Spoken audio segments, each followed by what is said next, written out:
Most important questions हैं ये dear students of 10th class. बिस्मिल्लाहिर्रहमानिर्रहीम। एक्सरसाइज 3.1 है, उसका फर्स्ट क्वेश्चन है।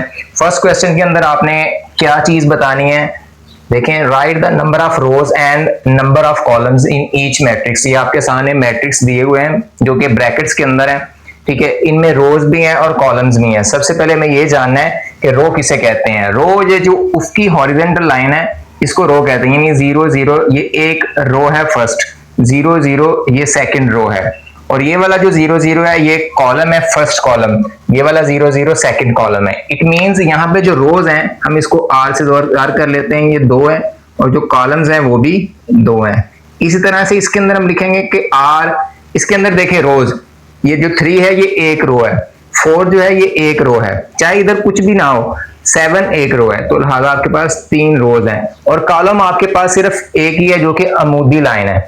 यहाँ पे 2 अमूदी लाइन थी, यहाँ पे एक अमूदी लाइन है, तो सी जो है वो 1 है, एक ही कॉलम है। अब देखिए यहाँ पे जो ये सारी एक रो है और कॉलम आपके पास 3 है। फर्स्ट कॉलम में 8 है, सेकंड कॉलम में -10 है, थर्ड कॉलम में 11 है, तो रो आपके पास सिर्फ एक है, कॉलम आपके पास 3 है, ठीक है। अब यहां पर भी ऐसे ही सेम आपने बिल्कुल इसी तरह से लगाना है कि इसमें रोज कितनी है। ये देखें, पहली रो क्या है, 3 2 1, ये पहली रो है, दूसरी तीसरी, 3 रोज हैं। कॉलम, पहला कॉलम 3 1 4, ये कॉलम होता है, तो लिहाजा 1 2 3 कॉलम है। इसके अंदर देखें तो रोज कितनी है, 2 रोज हैं, और कॉलम्स कितने हैं, 1 2 3, ये 3 कॉलम है। तो ये आंसर है क्वेश्चन नंबर 2। आगे सॉल्व करते हैं। क्वेश्चन नंबर 2 है 3.1 से, right the order of each matrix. Order क्या चीज होती है, पहले आपने रो लिखनी है, फिर क्रॉस का साइन लगाना है, फिर आपने कॉलम लिखने हैं, ठीक है। अब इसमें देखें कितनी रोज हैं, 1 और 2। ये पहली रो क्या है 1, दूसरी रो क्या है 0, तो आपने ये फार्मूला लिख लेना है, रो क्रॉस कॉलम। सबसे पहले रो लिखनी है, अगर आप पहले कॉलम लिखेंगे तो वो गलत हो जाएगा। पहले रो नंबर ऑफ रोज लिखेंगे, तो देखें नंबर ऑफ रोज 2 हैं, और ये ऑर्डर है आपके पास, उर्दू में इसे कहते हैं मर्तबा, ठीक है। 2 क्रॉस कॉलम 1 है, ये पहला कॉलम है, 1 और 0 ये एक ही कॉलम में आ रहे हैं, तो ये आ गया इसका ऑर्डर। अब इसका ऑर्डर देखें, इसके अंदर एक रो है और 2 कॉलम है, तो 1 क्रॉस 2 लिखेंगे, या 1/2 भी लिख सकते हैं, लेकिन 2/1 नहीं लिख सकते आप, ठीक है। कॉलम पहले नहीं लिख सकते, यानी 2 पहले नहीं लिखा जा सकता, 1 बाद में नहीं लिखा जा सकता। अब इसके अंदर देखें 2 रोज हैं, आप यहां पे भी लिख, ये यहां पे भी लिखा जाता है, यहां पे 2 क्रॉस 2, इसका 2 की तारें हैं, 2 रोज हैं, 3 कॉलम है, तो रोज पहले लिखेंगे, 2 क्रॉस कॉलम 3, ये इसका ऑर्डर है। यहाँ पे भी लिखा जा सकता है, आप यहाँ पे भी लिख सकते हैं, ठीक है, लेकिन एग्जाम के हवाले से आपने लिखना है तो सिंपल ऐसे लिख दें, 2 क्रॉस 2, इसका लिख देंगे 2 क्रॉस 3। ऐसे ही इसके अंदर 3 की तारें हैं, रोज जो है वो 3 है, तो पहले आप लिख लेंगे ऑर्डर में 3 क्रॉस 2, कॉलम 2 है, पहला कॉलम क्या है 0 3 5, ये पहला कॉलम है। अब ये इसके अंदर देखें, एफ के अंदर एक ही रो है और एक ही कॉलम है, तो इसका ऑर्डर देखें क्या आएगा, 1 क्रॉस 1, तो ये आंसर है। आगे हम क्वेश्चन नंबर 3 को सॉल्व करें। नेक्स्ट क्वेश्चन है question number 3, which of the following matrices are equal. आपको स्क्रीन पे नजर आ रहे हैं क्वेश्चंस, देखें ए मैट्रिक्स है, पूछा गया कि कौन कौन से मैट्रिक्स जो हैं वो इक्वल हैं। 6 मैट्रिक्स दिए हुए हैं, 6 कॉलम है, आपने देखना है ए में जो है जो एलिमेंट्स हैं वो किसके इक्वल आ रहे हैं। देखें ए के अंदर पहली जो रो है वो 0 3 है, दूसरी रो में 4 1 है, तो एफ को देखें जरा, एफ में लिखा 3 - 3, तो ये 0 बन रहा है, उसके बाद फिर 3 है, यानी फर्स्ट रो में जो एलिमेंट्स हैं वो ए की फर्स्ट रो के एलिमेंट के बराबर हैं। और सेकंड रो जो देखें एफ की, उसमें लिखा हुआ है 3 + 1, तो कितना बनेगा 4, और उसके बाद क्या लिखा हुआ 1, तो लिहाजा ए और एफ जो है वो इक्वल है। आपने इनको लिख देना है कि ये इक्वल क्या है, A and F R equal, ठीक है। एक तो ये आंसर हो गया। दूसरा बी को देखें, 9 और -7 है, 9 किस में आ रहा है, डी में देखें जरा, 5 + 4 लिखा हुआ है, तो ये 9 बन जाता है, और जो कॉलम का दूसरा एलिमेंट है यानी सेकंड रो है, -8 + 1, तो ये -7 बनेगा, तो b and d are equal.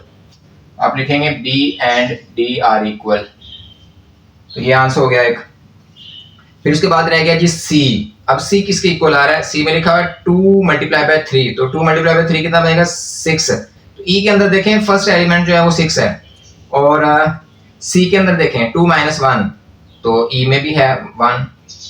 फिर 2, ये जो सी है टोटल ई के इक्वल है, आप इसको सॉल्व करेंगे। अगर हम सी को सॉल्व करें तो ऊपर बनता है 2 मल्टीप्लाई बाय 3 6 बन गया, और सेकंड रो के अंदर फर्स्ट एलिमेंट 2 मल्टीप्लाई बाय 2 4 बन गया, 4 प्लस 4 8 बन गया, तो लिहाजा ई के इक्वल है। C and E R equal, तो these are equal C and E, तो ये आंसर होगा इसका। ठीक है, आगे हम क्वेश्चन नंबर 4 को सॉल्व करते हैं। क्वेश्चन नंबर 4 है, आपने इन मैट्रिक्स को देख रहे हैं, ये मैट्रिक्स इक्वल हैं, तो find a b c and d. आपने ए बी सी डी की वैल्यूज फाइंड करनी है, जबकि आपको बोल दिया गया कि ये मैट्रिक्स इक्वल है। अगर मैट्रिक्स इक्वल है तो एक ही कंडीशन होती है कि ये इसके इक्वल है, ये इसके इक्वल है, ये बता दिया गया। तो यहाँ से हम बेसिक अलजेब्रा कैलकुलेशन के जरिए से इसको फाइंड करेंगे आंसर को।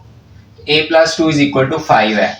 ठीक है, तो यहाँ से हम a फाइंड कर लेंगे। बेसिक चीजें हैं इसमें, जो प्लस 2 है ना, ये स्पेयर है यहाँ पे लेफ्ट साइड पे, इसको राइट पे शिफ्ट करेंगे तो इसका साइन चेंज हो जाएगा। ठीक है, तो 5 माइनस 2 हो जाएगा, 5 माइनस 2 3 के इक्वल होता है, तो ये आ गया आपके पास a की वैल्यू। अब देखें c की वैल्यू, c माइनस 3 ये किसके इक्वल आएगा? 8 के, तो c is equal to 8 minus 3 दूसरी साइड पे शिफ्ट होगा तो प्लस 3 हो जाएगा, 8 प्लस 3 11 आ जाएगा, तो ये c का आंसर आ जाएगा। उसके बाद देखें b minus 1, b minus 1 is equal to आ जाएगा 6 के, तो यहाँ से माइनस 1 दूसरी साइड पे शिफ्ट हो जाएगा तो 6 में ऐड हो जाएगा, तो 7 आंसर आ जाएगा। ये आगे आंसर, तीनों के आंसर आगे, चौथा रह गया, उसको भी कर लेते हैं। अब देखें d प्लस 4 है इज इक्वल टू 4 है, d इज इक्वल टू 4, ये वाला, ये 4 दूसरी साइड पे शिफ्ट होगा माइनस 4, 4 माइनस 4 0, तो ये आ गई वैल्यू d की। ये क्वेश्चन नंबर 4 है। आगे क्वेश्चन नंबर 5 करते हैं। 3.1 एक्सरसाइज से क्वेश्चन नंबर 5 है।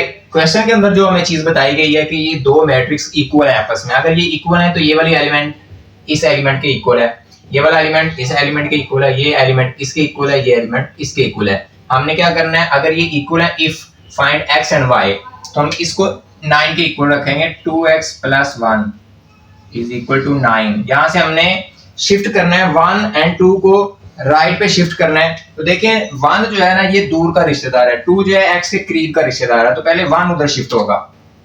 अक्सर बच्चों को ये भी मालूम नहीं होता है, वो क्या करते हैं कि 2 को पहले ले जाते हैं उधर, तो माइनस 1 हो गया, क्योंकि साइन चेंज हो जाएगा, तो 9 में से 1 निकाल देंगे तो 8 रह जाएंगे। 2 मल्टीप्लाई हो रहे हैं, इधर आएंगे तो डिवाइड करेंगे, 8 को 2 से डिवाइड करेंगे तो 4 आ जाएगा। ये आंसर आ गया x का। अब देखें 4 4 के इक्वल है, 7 7 के, 5 y के इक्वल है, 5 इज इक्वल टू y, या लिख रहे हैं y इज इक्वल टू 5, तो ये आंसर आ जाएगा x का, ये y का आंसर आ जाएगा। आगे हम क्वेश्चन नंबर 6 को सॉल्व करते हैं। क्वेश्चन नंबर 6 के अंदर कहता है if this matrix is equal to this then find a b c and d। आपने a b c d की वैल्यूज फाइंड करनी है। a प्लस b जो है ये 10 के इक्वल होगा, a plus b is equal to 10, और 3b प्लस 2 जो है ये इक्वल होगा 11 के। इधर लिख लेते हैं 3b plus 2 is equal to 11। यहाँ से पहले b फाइंड कर लेंगे हम, और ये जो 2d है माइनस 1 है, ये इक्वल होगा 5 के, और जो 4 है ये बराबर इक्वल होगा c के। 4 इक्वल टू c, यानी c इज इक्वल टू 4। तो एक तो वैल्यू ऐसे ही आ गई, क्योंकि इसके अंदर और कोई वेरिएबल भी शामिल नहीं है और प्रोसेस भी शामिल नहीं है। यहाँ से 2 और 3 को 11 वाली साइड पे शिफ्ट करना है, पहले 2 शिफ्ट होगा फिर 3 शिफ्ट होगा, क्योंकि 2 जो है ये दूर का रिश्तेदार है, 3 जो है ये करीब का रिश्तेदार है।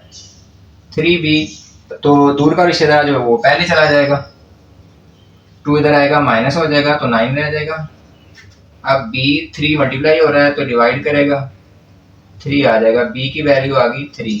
ये जो वैल्यू है ये 3 ये यहाँ पे आप पुट कर दें, यानी b जो है ये 3 जो है ये दूर का रिश्तेदार बन गया। अब इसको आप दूसरी साइड पे शिफ्ट करेंगे, माइनस हो जाएगा, 7 आ जाएगा a का आंसर। a भी आ गया, b भी आ गया, c भी आ गया, d यहाँ से निकल आएगा 2d। पहले जो है -1 दूसरी साइड पे चला जाएगा क्योंकि ये दूर का रिश्तेदार है। 6 आ जाएगा d, 2 डिवाइड हो जाएगा इधर, और डिवाइड करेंगे 6 को 2 पे तो 3 आंसर आ जाएगा d का। ये आंसर आ गया a b c d के आंसर आ गए। आगे क्वेश्चन नंबर हम 7 सॉल्व करते हैं। एक्सरसाइज 3.1 का क्वेश्चन नंबर 7 ये लास्ट क्वेश्चन है, ठीक है, और इम्पोर्टेंट भी है। देखें यहाँ से भी आपने P और Q की वैल्यू फाइंड करनी है। कहता है if this matrix is equal to this, अगर ये मैट्रिक्स इसके इक्वल है देन क्या होगा, P प्लस Q जो है ये इक्वल होगा 6 के, और P माइनस 2Q जो है ये इक्वल होगा 0 के। ठीक है, अब आपने क्या करना है, वैल्यूज फाइंड करनी है P एंड Q की। तो आप देख रहे हैं कि इसमें भी P और Q दोनों है, इसमें भी P और Q दोनों शामिल है। तो हम क्या करेंगे, इसमें से P की वैल्यू निकाल लेंगे। P is equal to 6 minus Q, Q को हमने इधर शिफ्ट कर लिया, तो ये जो वैल्यू आई है P की, इसको हम कह देते हैं ये 1 है इक्वेशन, और इसको कह देते हैं इक्वेशन नंबर 2 है। अब हम क्या करेंगे कि पुट करेंगे P is equal to 6 minus Q in 2,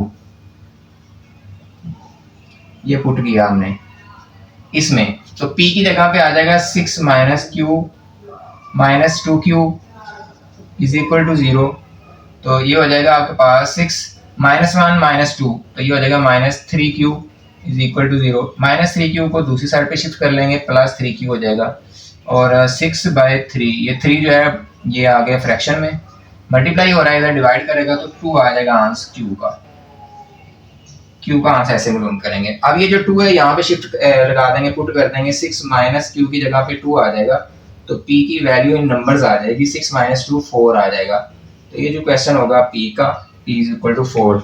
I hope dear students आपको ये तमाम क्वेश्चन इजीली समझ आ गए होंगे। अगर आपको समझ आ गए हैं तो एक अच्छा सा कमेंट कर दीजिए। अगर कोई भी स्टेप समझ नहीं आया तो आप कमेंट के अंदर पूछ भी सकते हैं, इंशाल्लाह मैं रिप्लाई भी करूंगा। अपने दोस्तों के साथ भी वीडियो को लाजमी शेयर किया करें, ताकि आपके दोस्त भी जो है इन क्वेश्चंस को करके अच्छे नंबर सॉल्व हासिल कर सकें, ताकि आपके जो दोस्त हैं वो भी इन क्वेश्चन से फ़ायदा उठा सकें और इम्तिहान के अंदर 75 में से 75 मार्क्स हासिल कर सकें। जज़ाकल्लाहु खैरा।